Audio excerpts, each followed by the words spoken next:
one of the, I think, most striking conclusions so far in the 2031 work is that even if we do everything we're doing today and do it better than we're doing it now, we're still probably going to have more than 1 million new AIDS infections every year come 2031, which simply isn't an outcome that I think any of us want to see. So I think 2031 is playing a really important role in getting us focused on that longer term view and focused on the need to really accelerate and do more and do better with the tools that we have at our disposal right now. You have to think about investing today to have changes in social norms over the coming years. It means that we have to think about the technologies that don't exist today, but that we want to have available to us 5–10 years from now, and invest now in developing those technologies. And one important area is that even the technologies that we have today, we have to invest in figuring out how to use them better, when to use them, which technologies, which interventions for which populations, so that 5 years from now we have more intelligent programming than we do today. We desperately need point-of-care diagnostics for CD4 monitoring for viral load, and that we should in a way mimic what happened with HIV vaccine development, is create a global diagnostics and monitoring enterprise like there is a global HIV vaccine enterprise. So what we found was partly you could have a big impact on the spread of the infection through expanding simple things that we can do now, such as adult male circumcision and treatment, can have a big impact on the spread of the infection and also the mortality associated with AIDS. To look at the other side of that coin though, what we have now can only get us so far.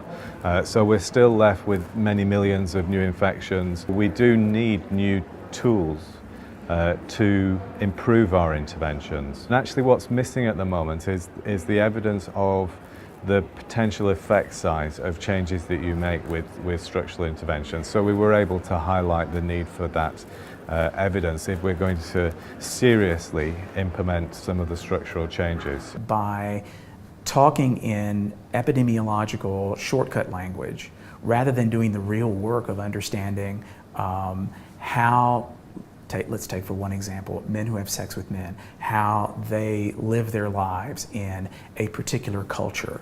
How do they construct their sexuality? How do they understand gender roles? How do they fit within their broader society? What are the challenges they face?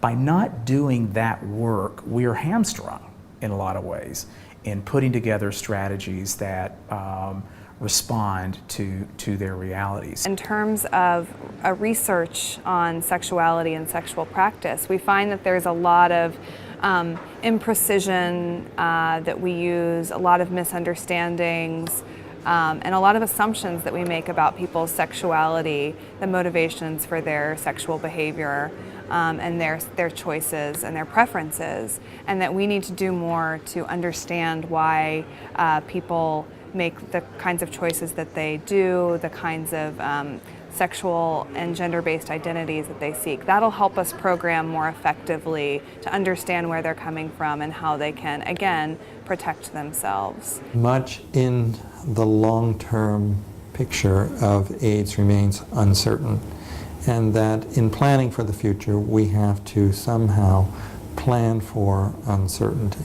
It really does suggest to us some important things about the ways in which we design and plan new interventions, and the way in which we design them in such a way that we're able to learn from them even as we're implementing them and improve them as we encounter uncertainty. One of the tools that I've observed to be lacking is really the ability to know what's going on at the country level, to really be able to do the type of surveillance that one needs to do to identify new infections, and then also to identify why those infections are occurring, and then to match the response to those needs.